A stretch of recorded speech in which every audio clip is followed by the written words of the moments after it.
It's a huge development, precisely because I think the Gulf states have always seen themselves and felt kind of insulated, I think, from the rest of the region with how it kind of engaged with Israel, and thought because of their close ties to the US, Qatar hosts the largest US base in the region, it would be enough to deter anyone from attacking Qatar. But as we've seen, that is no longer the case. Just offering Trump a $400 million jet is not going to secure your country, right? So it's a huge development, and it's going to require, I think, Qatar, importantly so, to start reassessing its own foreign policy and how it goes about things. It's a small emirate. It sits on vast volumes of gas reserves. It is unbelievably wealthy, but it doesn't have the material power of larger nation states. It doesn't have a large population.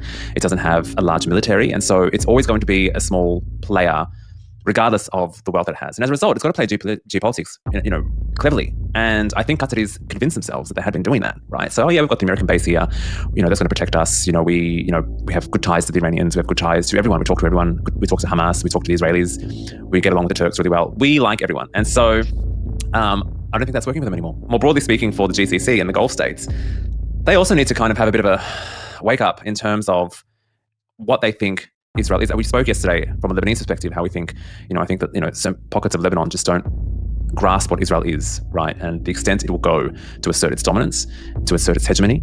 And also just take into consideration that this is a settler colonial entity.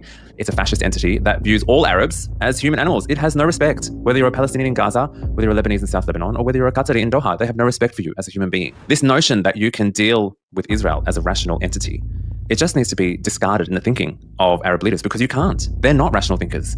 This is not a rational state that you're dealing with. Even if you replace Netanyahu with someone else, none of them are any better, right? It is a Jewish supremacist state. It runs on supremacist ideology. It's an extreme state.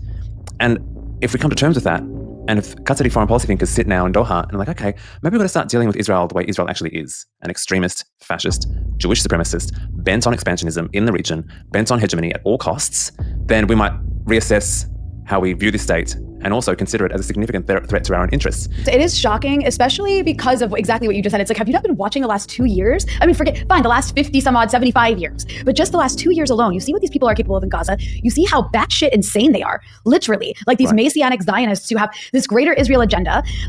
And we're supposed to sit here and literally be okay with giving up the only measure of protection. I won't even call it protection because it's really not enough for protection, but the only measure of deterrence stopping Israel from doing what it does in Gaza or the West Bank in Lebanon.